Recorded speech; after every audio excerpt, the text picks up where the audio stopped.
ಈಗ 4 ವರ್ಷಕ್ಕೆ ಮೀಸಲಾತಿದ್ದು ಒಂದಾಯಿತು, ಆಮೇಲೆ ಗ್ಯಾರಂಟಿ ಅನುಷ್ಠಾನ ಸಮಿತಿಗೆ ಅವ್ರ ಕಾರ್ಯಕರ್ತರು ನೇಮಕ ಮಾಡೋದಾಯಿತು. ಜನ ತೆರಿಗೆ ಹಣವನ್ನು ಈ ಥರ ಲೂಟಿ ಹೊಡೆಯೋದ್ರಿಂದ ಎಷ್ಟು ಅನಾನುಕೂಲ ಆಗುತ್ತೆ ನೋಡ್ರಿ. ಇದು ಕಾಂಗ್ರೆಸ್ ಸರ್ಕಾರ ಯಾವ ರೀತಿ ಆಗ್ಬಿಡ್ತಂದ್ರೆ ತಮ್ಮ ಸ್ವಾರ್ಥಕ್ಕಾಗಿ ಕ್ಯಾಬಿನೆಟಲ್ಲಿ 4% ಘೋಷಣೆ ಮಾಡಿದರು, ತಮ್ಮ ಕಾಯಂ ವೋಟರ್ಸ್ ಆಗಲ್ಲ ಅಂತ. ಮತ್ತು ಬಡವರಿಗೆ ಹೆಣ್ಣು ಮಕ್ಕಳಿಗೆ 2,000 ಕೊಡ್ತೀವಿ, ಉಚಿತ ಅಕ್ಕಿ ಕೊಡ್ತೀವಿ, ಇದಕ್ಕೆಲ್ಲ ಪಡ್ಕೋಬೇಕಂತೇಳಿ ಕೊಡಬೇಕಂತೇಳಿ ಆಸ್ತಿ ತೆರಿಗೆ ಹಣ ಜಾಸ್ತಿ ಮಾಡಿದ್ರು. ಒಟ್ಟು ಏನೇ ಮಾಡಲಿ ಜನಸಾಮಾನ್ಯರ ಮೇಲೆ ತರಸ್ ಮಾಡ್ಕೊಂಡು ಸರ್ಕಾರ ನಡೀತಾ ಇದೆ. ಇದು ಸಿದ್ದರಾಮಯ್ಯನ ಸರ್ಕಾರ ತುಘಲಕ್ ಸರ್ಕಾರ, ಇದು ತುಘಲಕ್ ಸರ್ಕಾರ ಸಿದ್ದರಾಮಯ್ಯ. ಯಾಕಂದರೆ ಅವರು ಒಂದು ಸಮಾಜ ಕಷ್ಟಪಟ್ಟು ಬಿಟ್ಟಿದ್ದಾರೆ. ಇಲ್ಲಿ ನಮ್ಮ ದೇಶದ ಎಲ್ಲ ಸಮಾಜದವ್ರು ತೊಗೊಂಡು ಹೋಗ್ಬೇಕು. ಹಿಂದೆ ನಮ್ಮ BJP ಅವರು ಎಲ್ಲರಿಗೂ ಹೊಂದಾಣಿಕೆ ಮಾಡ್ಕೊಂಡವರು, ಯಾರಿಗೂ ಕೆಟ್ಟ ಮಾಡಲಿಲ್ಲ, ಯಾವ ಜಾತಿ ನೋಡಲಿಲ್ಲ, ಎಲ್ಲರಿಗೂ ನಾವು ಅಬ್ದುಲ್ ಕಲಾಂ ಅವರಿಗೆ ರಾಷ್ಟ್ರಪತಿ ಅವಾರ್ಡ್ ಕೊಟ್ಟಿದ್ದೀವಿ. ಮತ್ತು ಸುಷ್ಮಾ ಶರೀಫ್ ಜನ ರಿಕಾರ್ಡ್ ನಾವು ಕೇಳ್ತೇವೆ. ನಾವು ಜಾತಿವಾದಿಗಳಲ್ಲ, ನಮಗೆಲ್ಲ ಹಿಂದೂಸ್ತಾನ ಭಾರತೀಯರು ಅಂದರೆ BJP ಅವರಿಗೆ ಬೇಕಾಗಿದ್ದು. ಸಿದ್ದರಾಮಯ್ಯ ಸರ್ಕಾರ ಮೊಘಲರ ಸರ್ಕಾರ ಇದ್ದಂಗಿದ್ದು, ಒಲ್ಲಿ ಒಂದು ಜನಾಂಗಕ್ಕೆ ಬೆಳೆಸ್ತಾರೆ. ಅವಾಗ ಮೊಘಲರು ಬಂದು ನಮ್ಮ ಹಿಂದೂಗಳನ್ನು ಕನ್ವರ್ಟ್ ಮಾಡಿದರು, ಮುಸ್ಲಿಮ್ಗಳು. ಆ ರೀತಿಯವರು ಸಿದ್ದರಾಮಯ್ಯ ಸರ್ಕಾರ ಮುಸ್ಲಿಮರಿಗೆ ಎಬ್ಬಿಸ್ಕೊಂಡು ಹಿಂದೂಗಳನ್ನು ಒತ್ತಲಿಕ್ಕೆ ಪ್ರಯತ್ನ ಮಾಡ್ತಾ ಇದ್ದಾರೆ. ಏನೇ ಆಗಲಿ ಸಿದ್ದರಾಮಯ್ಯ ಸರ್ಕಾರ ತೊಲಗಲೇಬೇಕು. ಭಾರತ ದೇಶದಲ್ಲಿ ಕರ್ನಾಟಕ ಉಳಿಬೇಕಂದ್ರೆ ಸಿದ್ದರಾಮಯ್ಯ ಸರ್ಕಾರ ಕರ್ನಾಟಕದಲ್ಲಿ ಇರಬಾರ್ದು ಅಂತ ಅವ್ರು ಹೇಳಕ್ಕೆ ಬಯಸ್ತೇನೆ. ದರ ಏರಿಕೆ ವಿಷಯದಲ್ಲಿ ಸಾರ್ವಜನಿಕರು ಆಲ್ರೆಡಿ ಬೆಂದು ಹೋಗ್ತಾ ಇದ್ದಾರೆ. ಈಗ ಆಲ್ರೆಡಿ 200 ಜಾಸ್ತಿ ಯಾರು ಯೂಸ್ ಮಾಡ್ತಾರಲ್ಲ ಅವ್ರು ಮತ್ತೆ ದರ ಏರಿಸಿದ್ದಾರೆ. ಅಲ್ಲ ಸರ್, ಸಿದ್ದರಾಮಯ್ಯ ಕೊಟ್ಟ ಮಾತಂತೆ ನಡೆಯಲ್ಲ. ಸುಳ್ಳು ಸಿದ್ದರಾಮಯ್ಯ ಅನ್ನೋ ನಿಮ್ಗೆ ಗೊತ್ತಿರೋ ವಿಚಾರ.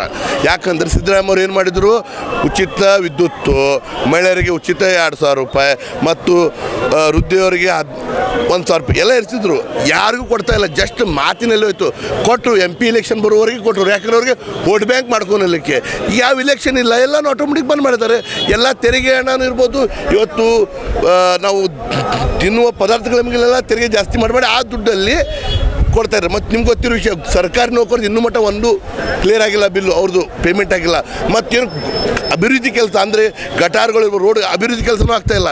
ಯಾಕಂದ್ರೆ ಕಾಂಟ್ರಾಕ್ಟರ್ ಬರ್ತಾಯಿಲ್ಲ, ಖಜಾನೆಯಲ್ಲಿ ದುಡ್ಡಿಲ್ಲ ಸರ್ಕಾರದಲ್ಲಿ. ಹಂಗಾಗಿ ಸಿದ್ದರಾಮಯ್ಯ ಸರ್ಕಾರ ಟೋಟಲಿ ನಮ್ಮ ಕರ್ನಾಟಕ ಜನತೆಗೆ ಮೋಸ ಮಾಡಿ ಒಂದು ಜನಾಂಗಕ್ಕೆ ಬೆಂಬಲಕ್ಕೆ ನಿಂತಿದ್ದು ಅಂತ ಹೇಳಕ್ಕೆ ಬಯಸ್ತೀನಿ. ಗಲಭೆ ಪ್ರಕರಣದಲ್ಲಿ ಭಾಗಿಯಾದವರು, ಸಾರ್ವಜನಿಕ ಆಸ್ತಿ ಪಾಸ್ತಿ ಲೂಟಿ ಮಾಡಿದವರು